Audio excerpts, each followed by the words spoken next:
Buenas tardes, soy Olga Pérez Monzón, profesora de Arte Medieval de la Universidad Complutense de Madrid. Y en primer lugar quería agradecer a los profesores Matteo Mancini y Jesús Pascual la invitación a participar en estas jornadas. También quería agradecerles la organización de las mismas que permiten en estos momentos de confinamiento mantener la transferencia de la historia del arte. Precisamente lo atípico de la situación que estamos viviendo, con tantas despedidas inesperadas, llenas de tristeza y de soledad, me llevó a elegir el tema del que les quería hablar, las ceremonias del adiós, arte, rito y experiencia emocional en la Baja Edad Media. Hablar de las ceremonias del adiós directamente nos sitúa en el universo de lo funerario, uno de los universos más poliédricos de la realidad bajomedieval, al unir varias esferas. La esfera individual y doméstica de las ceremonias y los ritos que empiezan en el interior del hogar, la esfera pública y ciudadana, porque esos acontecimientos están vinculados a ceremonias colectivas de homenaje y, en último término, también la práctica de lo funerario integra de modo claro la esfera escatológica, la esfera religiosa, pero también la esfera individual, la esfera vinculada a la fama y al honor del finado. Para acercarnos a esos elementos, para acercarnos a estas ceremonias del adiós, donde se une la historia del arte con el rito, y el rito con la liturgia, con la devoción y desde luego con la antropología cultural, hemos empleado varias herramientas de análisis. Una de ellas las fuentes documentales.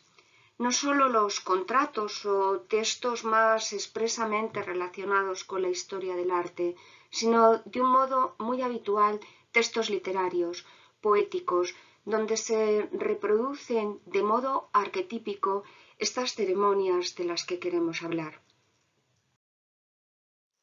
Asimismo, hemos acudido al imaginario artístico entendido como fuente visual. De un modo muy expreso, a las miniaturas de oficios de difuntos incluidas en los libros de horas, empleadas abundantemente en esta exposición, porque nos permiten ir reconstruyendo cada una de las fases de este ceremonial. Y de modo genérico, hemos acudido al universo de las artes figurativas, que especialmente durante los siglos del tardogótico interpretan clásicos temas icónicos en clave litúrgica y sacramental. Y finalmente hemos acudido a los espacios funerarios y a los monumentos tumulares propiamente dichos. Con esto estamos intentando significar cómo las ceremonias rituales de carácter efímero se convierten en permanentes en los espacios y monumentos tumulares. Pero no queremos indicar exclusivamente que el rito influye en las manifestaciones artísticas. La relación que se establece entre los dos es dúplice, interconexionada, de tal modo que es imposible entender el uno sin el otro. El protocolo fúnebre empezaba con la liturgia de la extremaunción. La costumbre de la época dictaminaba no morir en solitario, con un cirio en las manos como símbolo de resurrección, mientras que el personal eclesiástico procedía a determinadas ceremonias, como la unción con óleos de determinadas partes corporales, o la lectura de las oraciones postreras que concluían esta ceremonia. Pero también al rociado de la habitación con agua bendita. Lo veíamos en las imágenes anteriores correspondientes al Maestro de la Redención de Cristo o al Bosco, pero también en este interesante tránsito de la Virgen atribuido al llamado maestro de Sopetrán. Interesante porque ha transformado un viejo tema icónico, el tema de la coimesis, con la elevación del alma de la Virgen como elemento referencial, en una secuencia interpretada en clave litúrgica. Si aproximamos la mirada a la misma, apreciamos cómo San Pedro oficia la ceremonia. San Pedro viste capa pluvial, lleva en una de sus manos sacramentario y en la otra el hisopo para distribuir el agua bendita, mientras el resto de los apóstoles tiene gestos de plegaria, pero también portan un incensario o una navícula, es decir, el resto de las alhajas litúrgicas necesarias para el rito. Concluida esta liturgia, se procedía al tratamiento del cadáver y a su amortajamiento. Son prácticas antiguas y desde antiguas se emplean diferentes tejidos, de lino, de cáñamo u otros más toscos. También, según la complejidad o no exigida, se requería el uso de cirujanos.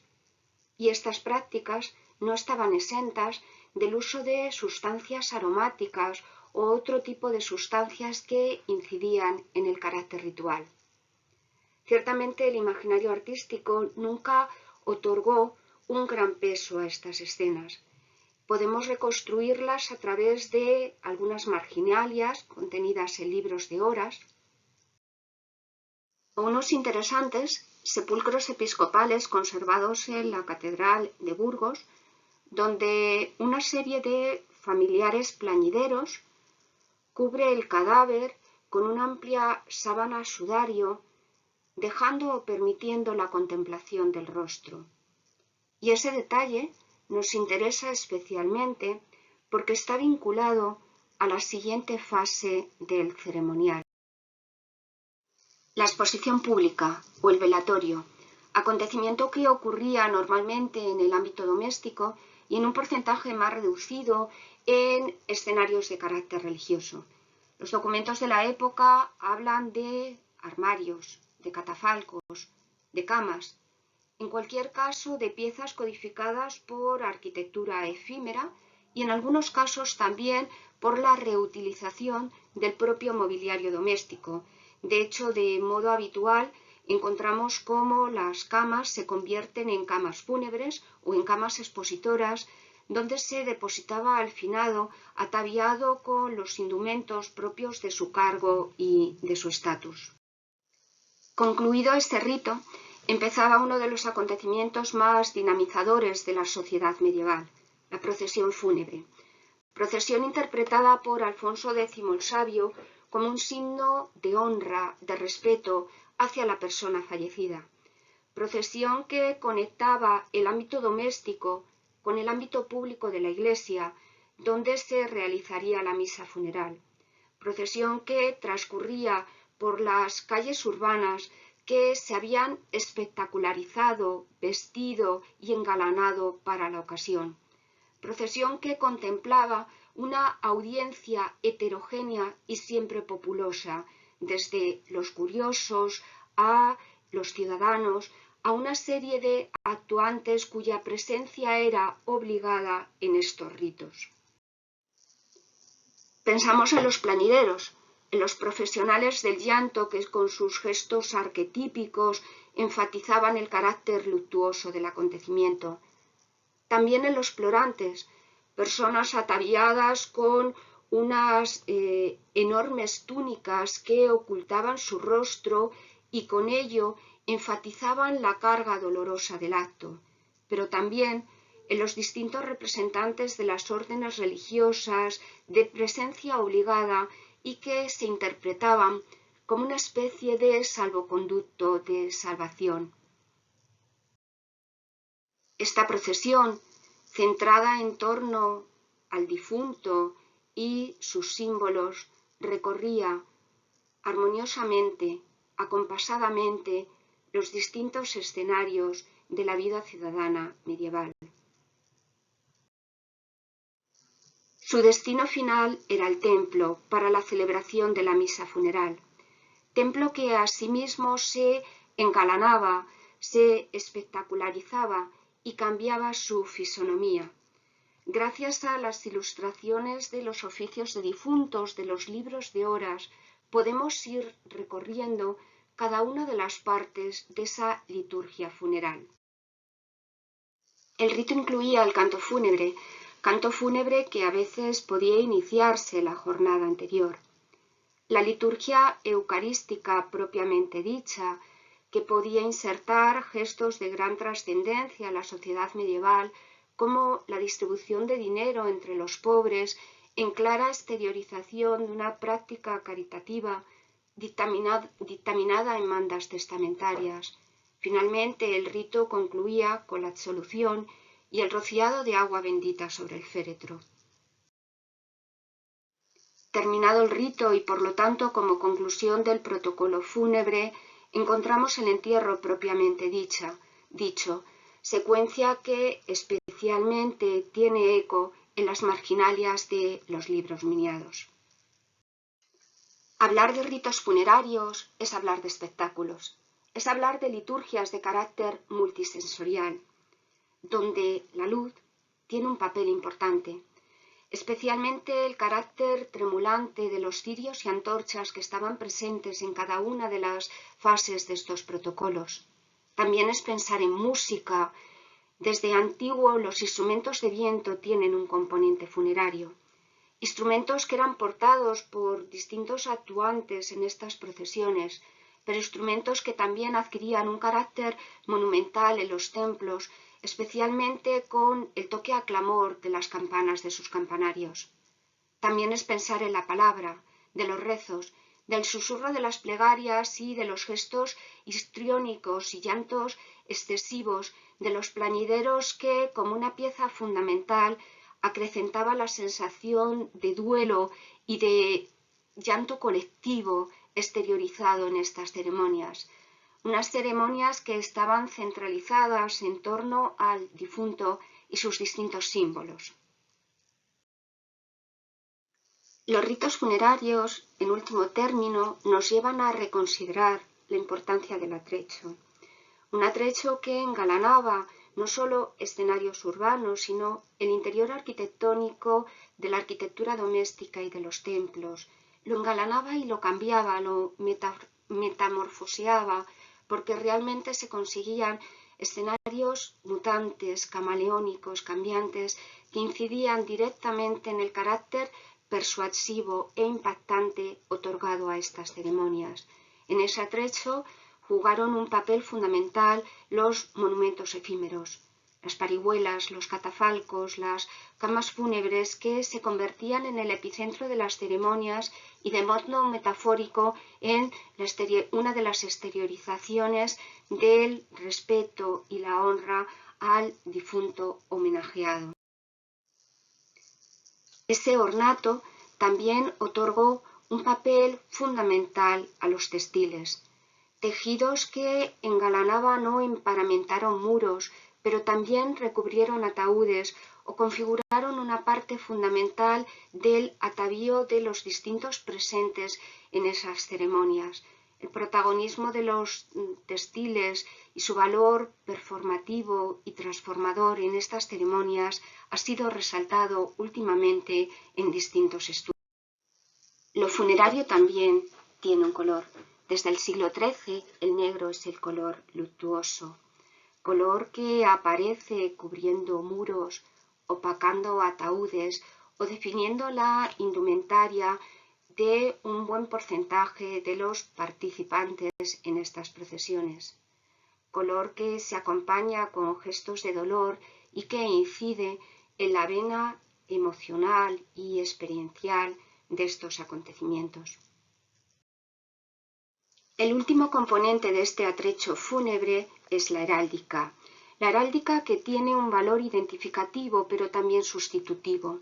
Y este carácter mágico de los armoriales nos ayuda a comprender su multiplicación en las ceremonias de exequias, donde aparecen escudos de distintas materialidades, pintados, tejidos, cincelados, pero también de diferentes formatos. Sabemos que se realizaban pequeños escudos para repartirse a modo de recordatorio de las misas funeral. También, como recoge la imagen, a veces estos escudos se pegaban a los cirios que envolvían a modo de paréntesis los ataúdes fúnebres, pero con frecuencia esos escudos también aparecían en los tejidos que cubrían los ataúdes. Escudos que también ornaban los tapices que emparamentaban los muros, cubrían los catafalcos o adornaban el altar celebrativo. Como refleja esta impactante miniatura que de un modo muy visual significa cómo esta multiplicación heráldica acababa mutando y transformando estos espacios de carácter religioso también en unos espacios de memoria y de vocación personal. De momento, hemos hablado de rito, de espectáculos dinamizadores de la vida ciudadana, mas quisiéramos dedicar los últimos minutos de esta exposición para significar cómo el imaginario artístico acabó perennizando estas prácticas efímeras, añadiendo su propia y privativa plasticidad. Un importante porcentaje de los sepulcros conservados se ascriben a la tipología exenta y al formato paralelípedo. Tipología claramente deudora, dependiente o relacionada con la tipología de las llamadas camas fúnebres que, recordemos, centralizaban los velatorios y centralizaban las misas funerales de los templos.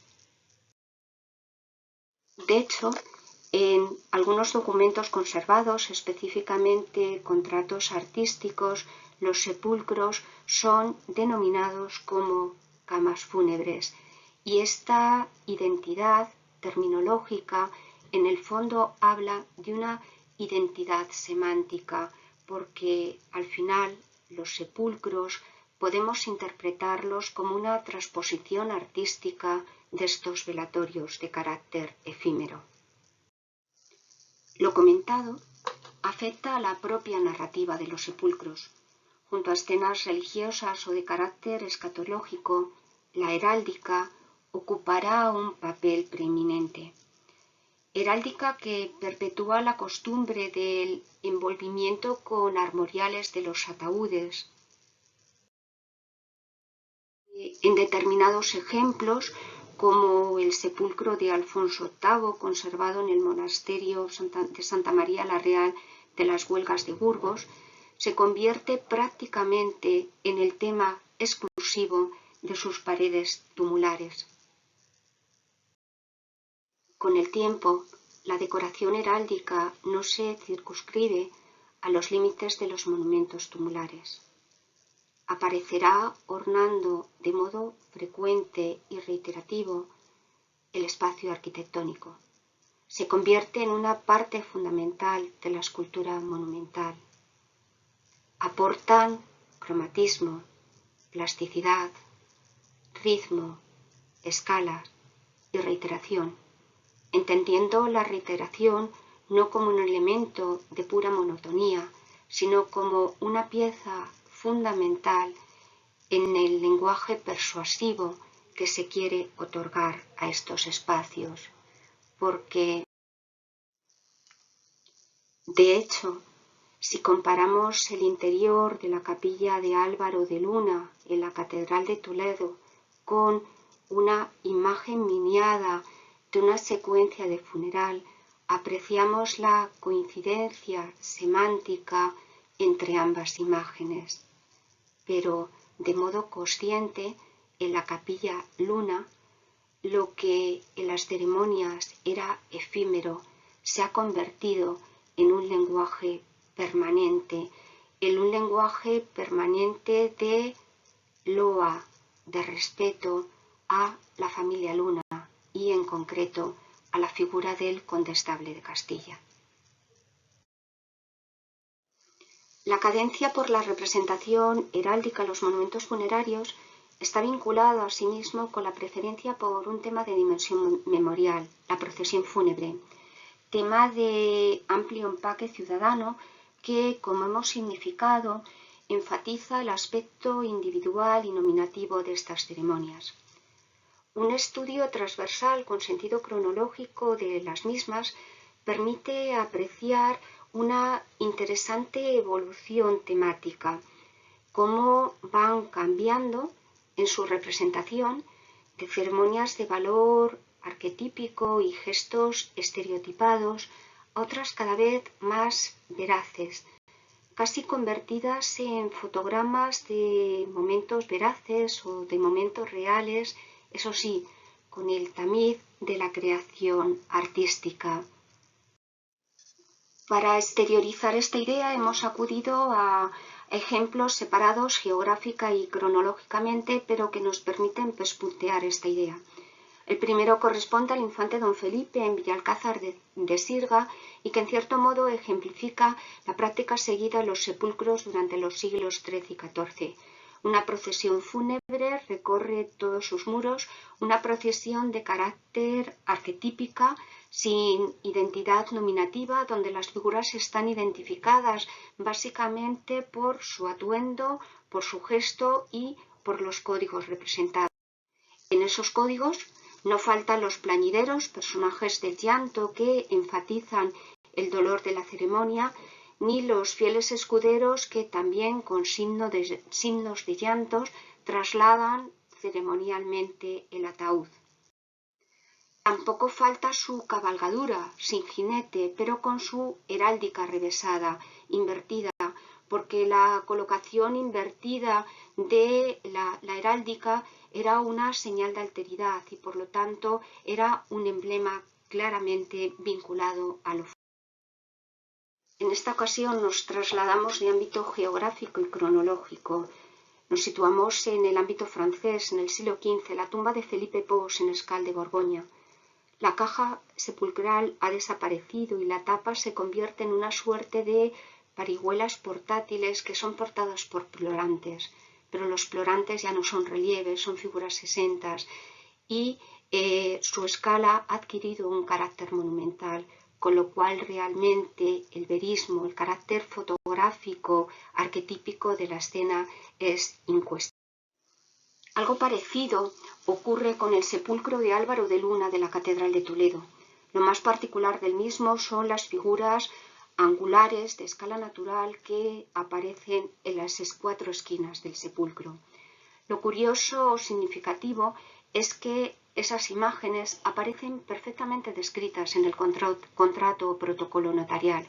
Se describe su indumentaria, deben ser caballeros de la Orden de Santiago, su pose, deben estar arrodillados o genuflesos y la perfecta colocación de sus manos, todo con el objetivo básico de evocar o perenizar un momento de valor ritual, el momento que concluye la procesión fúnebre y que permite depositar el ataúd en el suelo templario.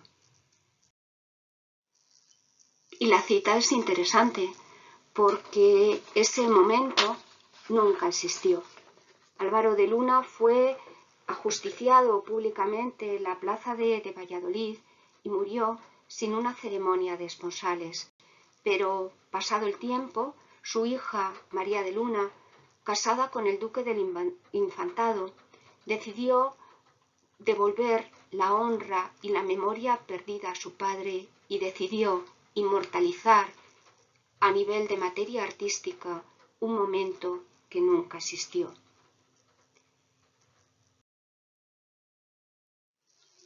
¿Podemos considerarlo un falso? Bueno, el arte no solo mimetiza, el arte tiene una capacidad creativa inconmensurable e imperecedera que transita los siglos, y por ello he elegido tres imágenes contemporáneas para cerrar esta exposición. La primera corresponde a un objeto artístico, a la tumba dúplice fabricada para la reina Margarita de Dinamarca y su marido, con una curiosa e interesante iconografía. Sin embargo, también, igual que en otras épocas del pasado, ha habido cambios. Su marido, ya fallecido, no reposará nunca en este monumento tumular. La segunda corresponde a distintas imágenes en homenaje colectivo y, por lo tanto, en un homenaje ceremonial y efímero en recuerdo y en memoria de Adolfo. Y la última imagen elegida nos habla de la pervivencia de códigos. Hemos mencionado la colocación invertida de los escudos como símbolo de alteridad, de muerte y también de depravación moral. La hemos comparado con una imagen actual donde manifestantes contra la política climática de Macron exhiben retratos suyos puestos del revés. No estamos hablando de la relación directa de una secuencia con otra, sino sencillamente de la pervivencia de códigos que nos permiten interpretar ambas escenas con un carácter de alteridad y con un carácter de crítica, como pervivencia de códigos que ayudan a definir nuestra esfera cultural. Y terminamos hablando del mismo tema, de las ceremonias del adiós, de la necesidad de realizar ceremonias colectivas como un sentimiento y una emoción que nos abraza. Ocurría en la Edad Media y lo mismo ocurre ahora cuando las noticias en las redes, en Twitter, hablan de pérdidas inesperadas y de un dolor todavía más acrecentado por la sensación de silencio y soledad. Muchas gracias.